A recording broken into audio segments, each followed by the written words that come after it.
Welcome back to the most accurate podcast here at 4for4 Football. As always, I'm your host, John Daigle, and the gang is back together because joined today, none other by friend in life. Everyone's back from vacation. It is John Paulsen himself. Paulsen, how has everything been going for you behind the scenes?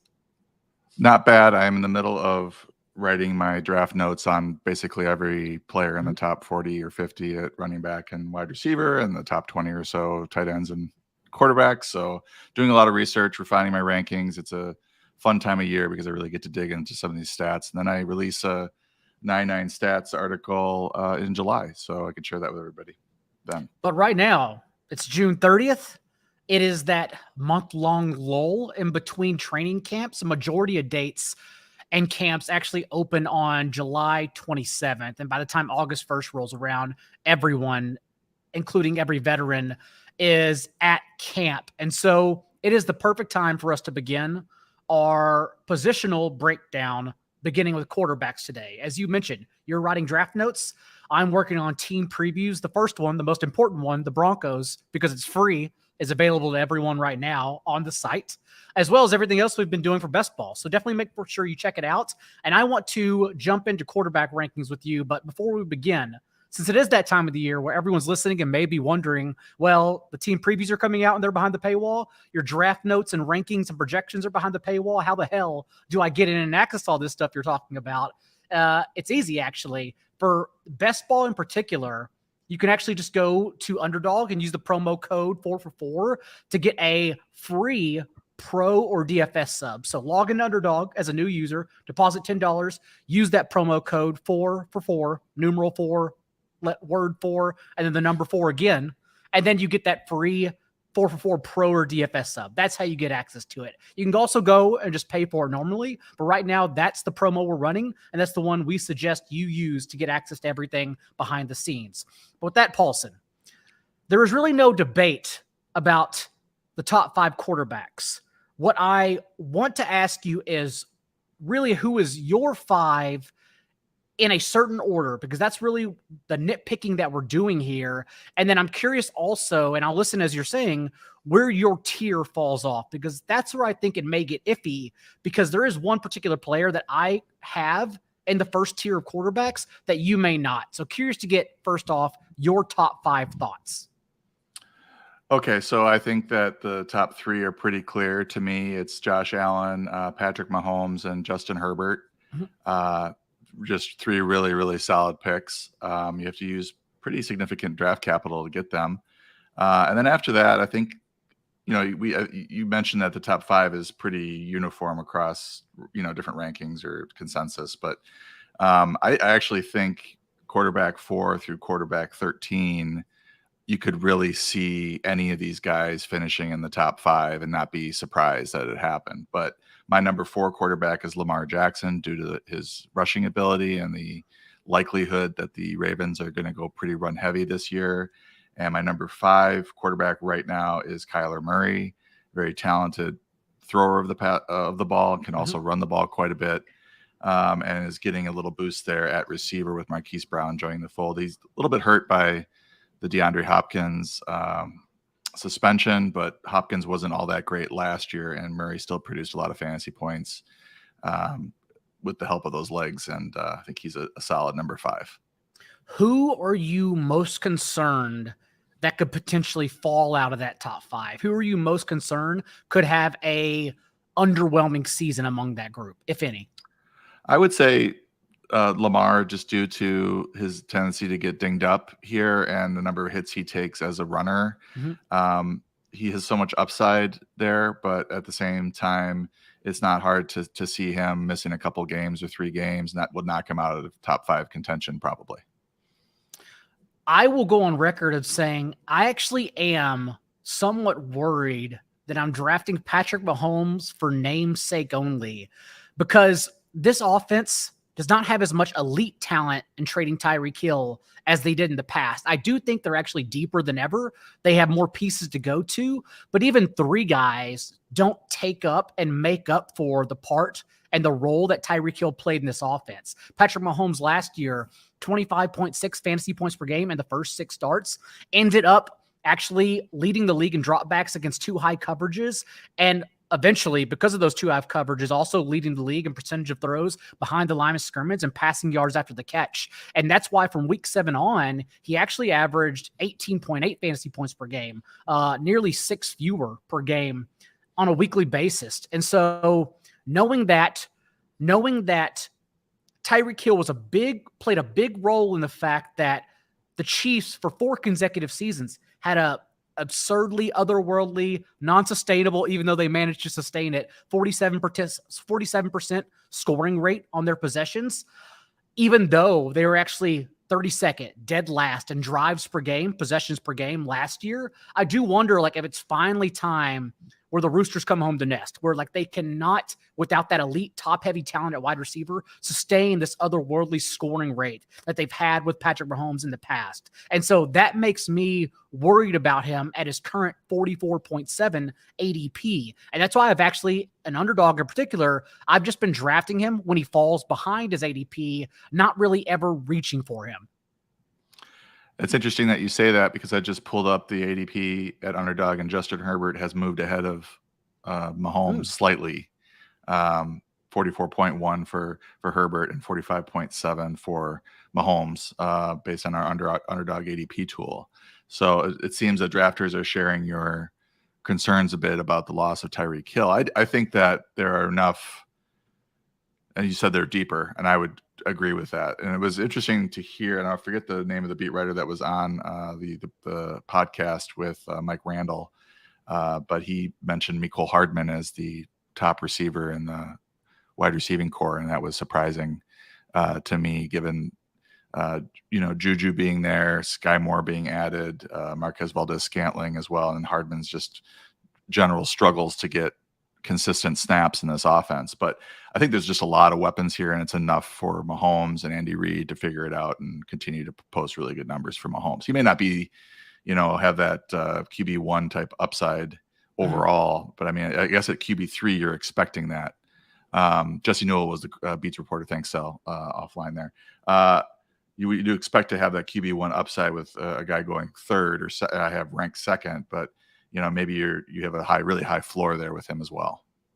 That also may be why his ADP dropped, is because everyone else heard also that Mecole Hardman is now the number 1 wide receiver. That's possible. Everyone else got away quickly. You said, though, it gets interesting for you, 6 through 14. So let's just slow down and say 6 through 10. I'd love to hear who you have there and why. I've mentioned Jackson at 4, Murray at 5, and then Jalen Hurts at 6. He's a little bit dicey. We don't know what this offense is going to be. Is it going to be the pass heavy attack that they tried to start the year last year, or is it going to be the run heavy attack that they used in the second half of the season? I think we'll probably see something in between, given the addition of A.J. Brown. Tom Brady at 7. Tom just keeps firing. I think he was QB3 last year. He's got a little setback with his receiving core, with Chris Godwin likely to miss the start of the season. They did add Russell Gage. Gronk isn't back, so things are a little bit downgraded for him. Russell Wilson is at 8. Very talented receiving core there in Denver. It's hard to parse out who's going to get those targets and snaps there. But we know that Russell Wilson has a great receiving core, and he's got a high ceiling as a fantasy quarterback. I got Joe Burrow at 9. I'm expecting more of the same from him, and he had about the number 9 per game average last year. He's got a great receiving core, and they're upgrading that offensive line, which I think will help him. And then I've got Aaron Rodgers at 10. That might raise some eyebrows. I think he's going QB 13 off the board, and but the back-to-back MVP I think will adjust. I don't think he needs Devontae Adams to score fantasy points, and he's done quite well without Devontae in short spurts over the last few years, and I think he will adjust. And that offense will look a little bit different, but I think he's still going to be the centerpiece of it and throw a lot of touchdowns. Among that group of names you mentioned, do you see any that could potentially jump up into the top 5, into that top tier of quarterbacks? I wouldn't be surprised if any of these guys finished 5th or 4th. I would probably be surprised if any of these guys finished 1st overall. But I wouldn't be surprised if they cracked the top 5. For me, it's one of two. I think Jalen Hurts may get there since he can do it all, since he has the rushing floor, which is really what you need to reach that expectation. Jalen Hurts also a QB1 and 13 of 19 career starts, including 11 of 15 last year. So he continues to at least be in that range. It's just a matter of when they ran the league high in neutral run play rate from week 6 on, when they changed the identity of their offense altogether, that's what basically plummeted Jalen Hurts, even though, again, he still finishes as QB1. But with a little more passing volume, with a little more A.J. Brown, I certainly think it's in his range of possibilities. And then also Russell Wilson. I don't know if Nathaniel Hackett's top 13 rate for 3 consecutive seasons, pass play rate, and neutral game script, if that's going to carry over into Denver as it did at the Packers. I also wonder how much of a hand he had in that, or was it all basically Matt LaFleur? But overall, I would like to bet on a healthy Russell Wilson, since that's not what he was when he returned from mallet finger injury from week 10 on, in this new system with arguably the best all-around offense of his entire career. And so those are my two that I definitely want to be higher on. But you did not mention Trey Lance. You did not mention Matthew Stafford and Kirk Cousins, if we want to name him as well. So who rounds out 10 or 11 and 12 for you, and who are you leaving out from the QB1 discussion? Just to touch on Russell Wilson, I like his upside, and I wonder, you look at his rushing yards. Maybe you have an answer for this question, but he had 586 in 2017, 376 in 2018, 342 in 2019, 513 in 2020, and then last year 183. Granted, he missed 2 games. Maybe he was a little less eager to take off and run, but I'm interested to see, I think his ceiling is impacted by his willingness to run this season. I think he could still run, but he is age 34 season. The yards per game dropped from 32.1 in 2020 to 13.1 in 2021. And as we know, these rushing yards are so valuable to these Konami type quarterbacks. But to answer your question, I do not have Kirk Cousins in my top 13. I have him at 15. I've got Dak Prescott at 11, Trey Lance at 12, and Matthew Stafford at 13. And I really think that this is where I draw the line in terms of the guys that I would want as my QB1. And it's a great year to go late round quarterback, because you can get one of these guys really late. I mean, Rodgers is going QB 13 off the board in the 9th or 10th round, and you can start your draft with 8 or 9 players at other positions and then add the back-to-back MVP. Yes, he lost Devontae Adams, but he's also had a great scoring punch even without Adams in the lineup. Or if Rodgers happens to go, you're going to be able to get a Trey Lance, a Dak Prescott, a Matthew Stafford. And with 13 guys that you like, you can also wait an extra round or two, because it's very unlikely that anybody's going to add their second quarterback. As they're trying to fill out their roster, they're going to be drafting backup running backs, backup wide receivers before they take their backup quarterbacks. You might be able to get these guys even later than their ADP. Is QB12 the ceiling for you for Trey Lance? Do you want to go higher? Are you waiting on certain news, or is that as high you're going to be to play it safe? Because I think that's the floor everyone is treating him at, since right now Jimmy Garoppolo is even basically locked out of the team's facilities, and it's been all Trey Lance at minicamp before the team broke for training camp. I wouldn't have him any higher than 10. If he has a great offseason, I don't think I could put him ahead of Burrow or Russell Wilson, Tom Brady, just because he's not a proven player yet. I mean, we know what his upside is. We know he's a Konami quarterback, and we know he's got a pretty good receiving core there with Deebo Samuel and Brandon Ayuk and George Kittle. We just know that he is going to get those rushing yards, but I would have a tough time taking him ahead of Burrow or Wilson, even if he has a great offseason. And the one you left out, Matthew Stafford, for example, and JJ Zacharyson was the first one that I heard mention this, that the Rams, after 80% of their touchdowns came through the air last year, we obviously expect that to regress. And so that's why we should be higher on their running game, in particular Cam Akers, who I've been higher on anyways, not believing that last year's timeshare was because that's what they wanted to do. He was just very clearly injured. That's also why he averaged less than 2.5 yards per carry when he returned from injury.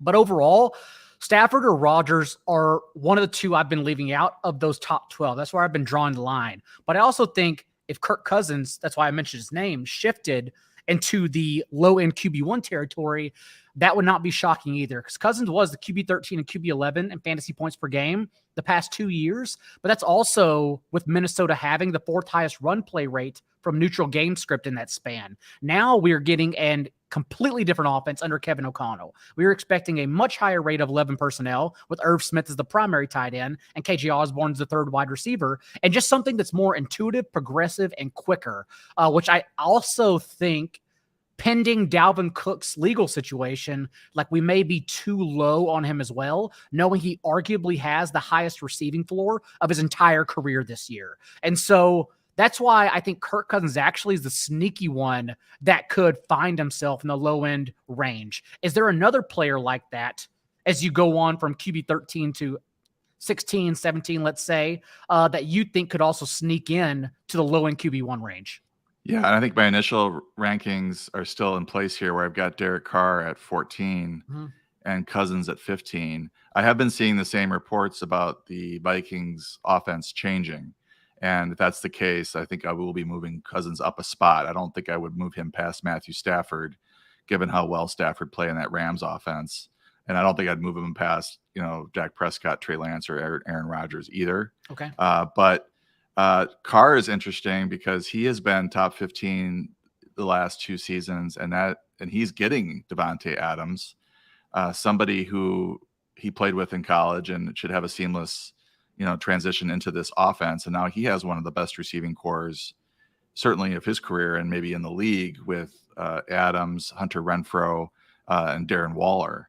So, and Carr has been really good downfield. He's actually been better than advertised in a lot of areas. The one issue with him is he adds almost nothing as a runner. So it may not matter because he's going to throw a lot of touchdowns and for a lot of yards from the pocket. But Cousins does run a little. Seems like he runs a little bit more. I think Carr did run a little bit last year, but not as much as these guys that we're talking about ahead of him, like a Prescott or a Lance. I think so. I think your floor is a little bit lower with these guys on a weekly basis. Completely fair. Derek Carr is also the one I keep thinking about, because even what I consider to be his best last year before they lost Henry Ruggs pre-bye, he was actually the QB11 in fantasy points per game. He was throwing downfield 20-plus yard throws on 16% of his attempts, which was the 4th highest rate in the league. And then it all clearly just cratered because he looked up and it was Bryan Edwards on the sideline instead. And just literally no one could separate downfield. That's why his numbers plummeted to just 14.4 fantasy points per game in that last stretch, as he became more of a guy who did not take chances against man-on-man coverage, did not take sacks, and did not turn the ball over. But we do need our quarterbacks to offer explosiveness, which he couldn't do. And maybe that's also because Darren Waller was injured for a majority of that time as well. And so overall, Carr is definitely a polarizing one for me, but I don't want to rank him ahead of Kirk Cousins because I think the ceiling is significantly higher still for Cousins. Just my personal opinion. Yeah, and Cousins has proved, he's proved it. He's had, on a points per game basis, you mentioned, he's posted low-end QB1 numbers. I think that's fair. I think just the boost of having Devontae in the offense there really makes Carr interesting. As we continue to round out the mid to low-end range of QB2 for you, I would love to hear your next group of 5, 6 options. Yeah, this is, because I mentioned that I feel really comfortable with the first 13 quarterbacks as my QB1 if I came out of a draft with one of them. And then I think if you miss out somehow, like somebody's taken 2 quarterbacks pretty early and you end up with a Carr or a Cousins, I think you're fine. I think at this point it starts to get a little bit dicey. So there's another line here that is drawn under Cousins or Carr, depending on who you have at 15. But Tua Tagovailoa at 16, I do like what the Dolphins are doing with the offensive line, adding some strong runners. Obviously, adding Tyreek Hill is good for him, and he actually had the highest adjusted completion rate on deep passes last year per PFF. So he's got some tools that, in theory, will work with Jalen Waddle and Tyreek Hill there. And then at 17, I think I'm a little bit high on Jameis Winston. I think given his history of performing at a pretty high level fantasy wise and support of multiple fantasy receivers. He's an intriguing one in New Orleans with, I know Alvin Kamara might have some legal issues, but it looks like right now that he's going to play. In theory, Michael Thomas will be out there. They added Jarvis Landry, Chris Olave, and they've got Taysom Hill now at tight end. Mm-hmm. So he's got a number of weapons there, and I think Winston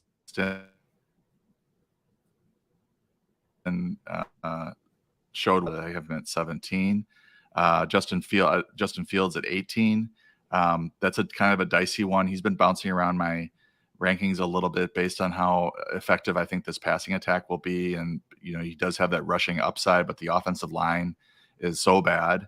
And I just wonder how functional that the Bears offense will be in general. I have Ryan Tannehill at 19. He's kind of fallen down my rankings over the last few years based on his performance. I mean, obviously losing A.J. Brown really hurts him. Replacing him with Robert Woods, Treylon Burks is kind of a year of transition for the Titans, and we're not entirely sure he's going to finish the season as a starter since they did draft a quarterback. And then I have Trevor Lawrence at 20. I think kind of giving him a little bit of a pass in his rookie season. New coaching staff, adding Christian Kirk as a receiver. They have a pretty good offensive line as well. So expecting a jump forward from Trevor Lawrence, and he's got some underrated rushing ability as well. Let's say we're being pragmatic in the room, the draft nabs up quarterbacks. Is this a range you're comfortable going into the year with a QB1 with Justin Fields, Trevor Lawrence, Jameis Winston, one of those group? Or are you making sure you have a QB1 at all costs before this group of players? I would make sure, if things were really weird in the draft, I would make sure I got Carr or Cousins as a QB1. Then I might pull the trigger on one of these guys as a backup to give myself a little bit of a backup plan, or maybe one of these breakout guys that could finish in the top 12. I probably would favor Winston in that situation. Maybe Tua. I might go 2 quarterback fairly quick there if it got to that. But I would not be comfortable with Tua or Winston, Fields, Tannehill, or Lawrence as my QB1 in a 12-team redraft league.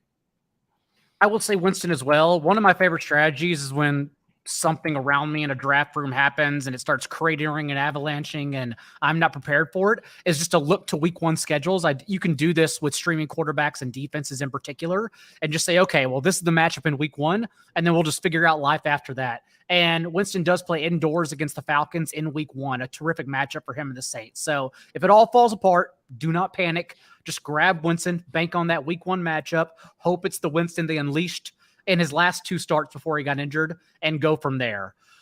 Rounding out the end of the QB2 range for you, though, 21 through 24, who is there?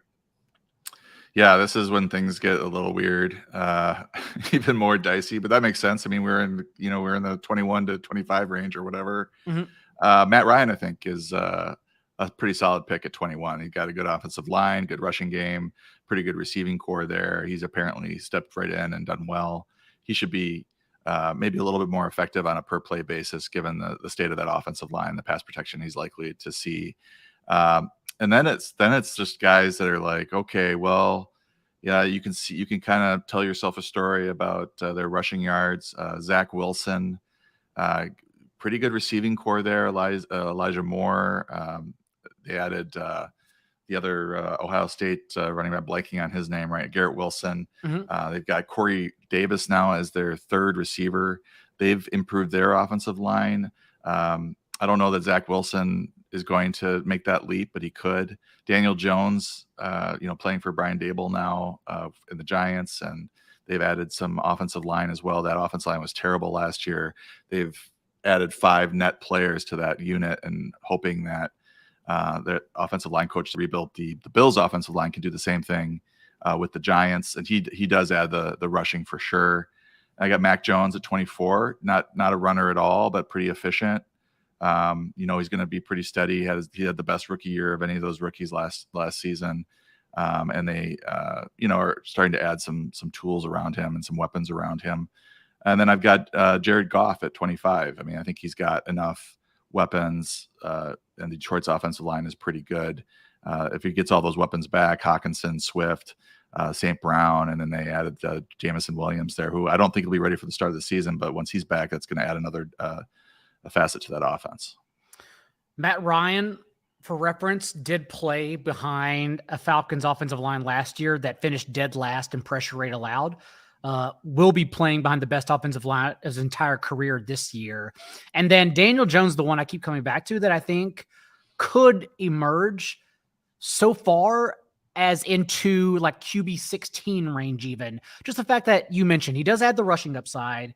And then we should probably, even in adding Wan'Dale Robinson, we should probably expect them to run close to a league high rate of 4 wide sets. They don't really have a strong receiving tight end. Ricky Seals-Jones and Daniel Bellinger. Bellinger, the only one among that group, the two that can block. So I expect him to be out there more. He was also used as a starter as OTAs, but with Darius Slayton still there, with Sterling Shepard perhaps coming back by week 1, that tells me like they have the core, Kadarius Toney as well included, and Kenny Golladay. They have the core that's best used in 4 wide sets. Also, remember the Bills last year ran the fewest plays for multi-tight end sets. They mostly utilized wide receivers in their personnel. And so that's what I expect from Daniel Jones. Just lots of dump offs, lots of 4 wide sets, and lots of rushing and clearing the way for him to run. And so that's why I'm trying to be a lot higher on him. And in leagues where you pretty much have to draft your QB2 because they usually are not available to stream off the waiver wire, I do want to be higher on Daniel Jones as my QB2. Yeah, that's interesting quandary there between Zach Wilson and Daniel Jones, because I do think Wilson, I think his receiving options are a little bit better. He does have arm talent. We didn't see a lot of accurate throwing last year and was kind of spotty, and he does run the ball too. I think this is a good question about, like, as we look back on this in a few months, like, what's the value of the coaching? Because we look at Daigle as a real good offensive mind. Look what he did with the Bills. Is he able to do the same sort of turnaround with Daniel Jones in year 1 with those two working together? Mm-hmm. Or is it going to be more of the same? But the offensive line is also a big change there too. So there's some things working in Daniel Jones' favor. And it is an improved offensive line for Daniel Jones. Overall, I do think everything else is better in place for Zach Wilson, but I don't trust that Zach Wilson will just automatically leap this year. Everyone's working under their assumption, where I think it should be considered closer to the Broncos situation of last year, in that all the pieces are in place. They just needed a quarterback. I think that's where the Jets are at right now. And so, yes, Zach Wilson does offer a little bit of a rushing floor.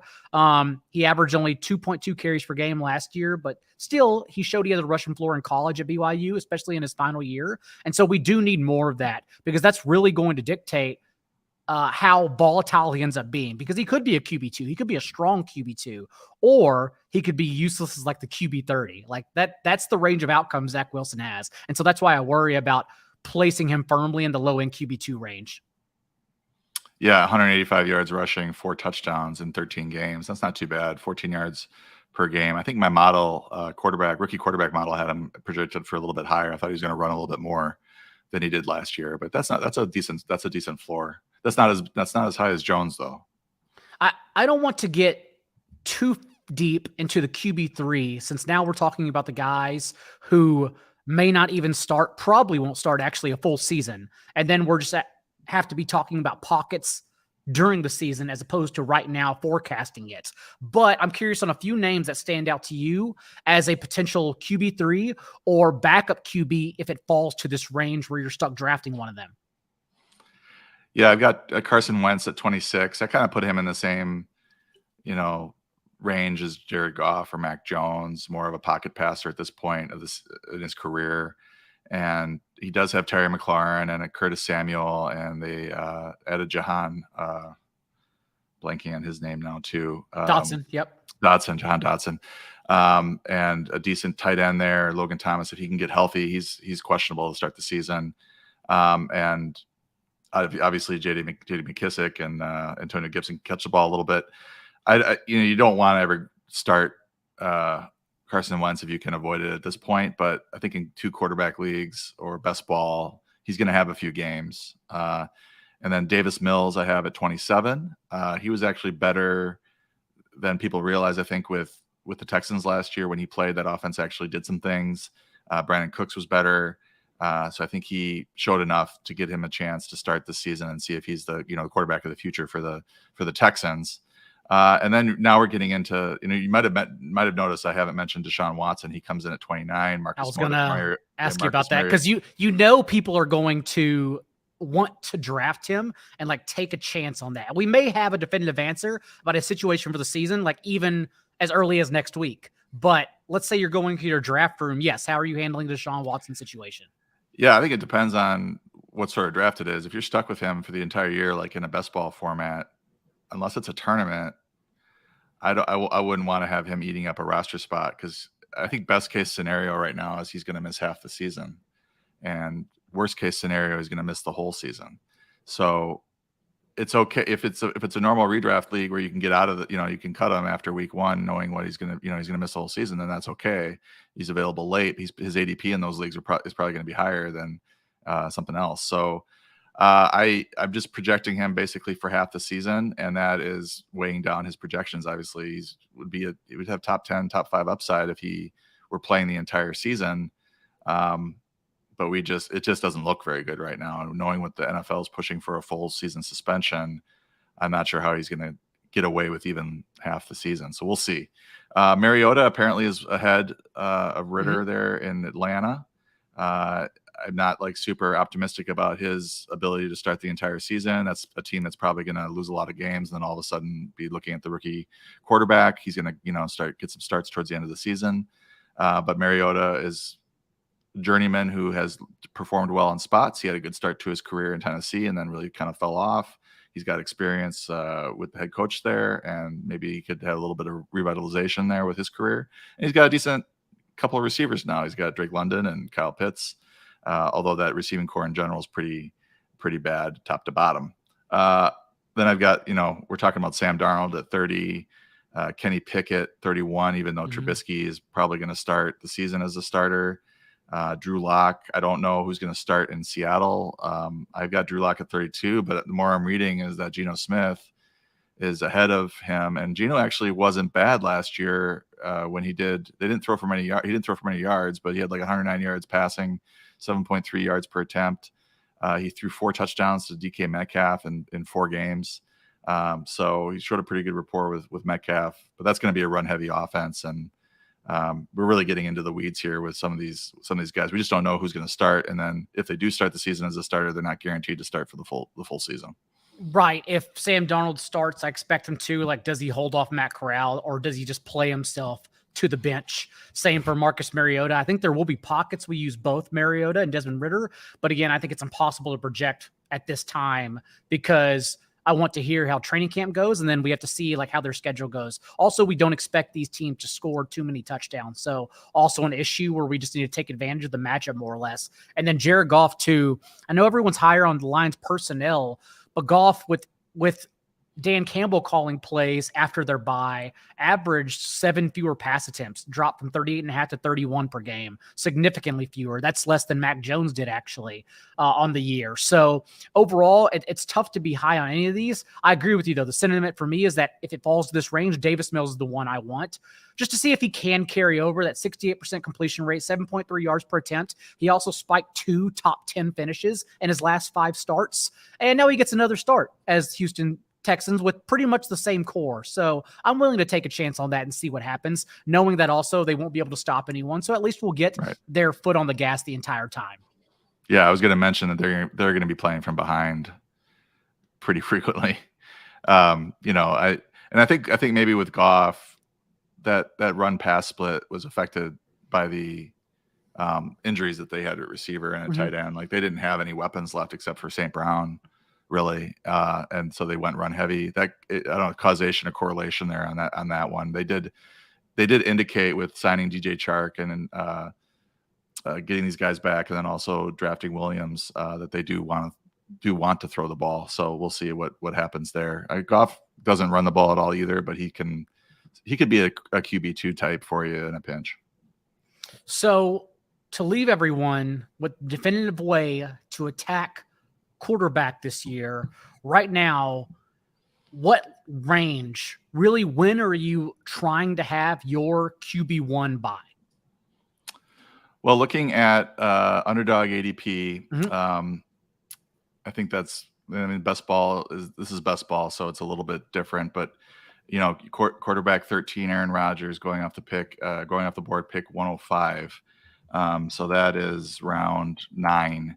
I want to have my guy by then. And if it's not Rodgers, it'll probably be Lance or Stafford that slips. Maybe Dak Prescott might slip. But Prescott's going 86. Lance is going 88. Matthew Stafford's going 95. So you're getting Aaron Rodgers at 105, a full round after Matthew Stafford. I think the value there is tremendous.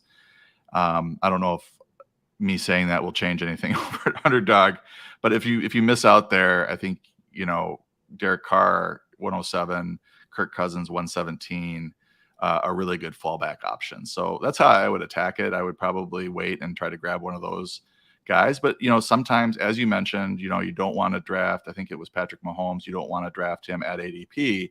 But if one of these guys falls, around, Lamar Jackson falls into maybe the 6th or 7th round, Kyler Murray, same thing. If you can get a value on one of these guys and you want to diversify a little bit and grab a Wilson, a Burrow, a Hurts, a Brady or whatever, and you can get them in a value standpoint, it doesn't hurt to pull the trigger there. You probably don't want to, draft 30 best ball drafts and end up with Aaron Rodgers in all 30 of them. You probably want to diversify a little bit. You might want to, but maybe not everyone else wants to. Yeah, I would say even that's not safe. Just with an injury, like you're putting all your eggs in one basket, and he's not a spring chicken. So he could break his collarbone again or hurt his foot or something, and then you're stuck with him on 30-year team. So I would sort of look at, as your draft proceeds, if there's a player that's slipping and you can get him well after ADP, and we have him ranked pretty high in our rankings, yeah, go ahead and pull the trigger on him and build your rest of your lineup around him. And one more time before we get out of here, because again, you can access all of this by using the promo code 444 at Underdog, because doing that and depositing $10, again, will get you a free 444 Pro or DFS sub of your choosing. And it's that time of the year where everything is rolling out. Paulsen's projections, draft notes, my team previews. Jennifer Eakins also has a lot of stuff going up right now, including a Scott Fishbowl winners and losers article that she has up. So overall, everything is out for access right now with that promo code at Underdog. But until then, Paulsen, next week, we're thinking we come back and give everyone a tight end preview. Maybe tight end. Maybe we'll pick running back or wide receiver, but tight end might be good because then we're pushing off that running back wide receiver discussion until a little bit later in the summer. Or maybe we're just planning live. Maybe they don't know the difference. That's it. We'll be back, continuing our definitive preview of some position beginning next week. Thanks for everyone for tuning in. We'll see you next time.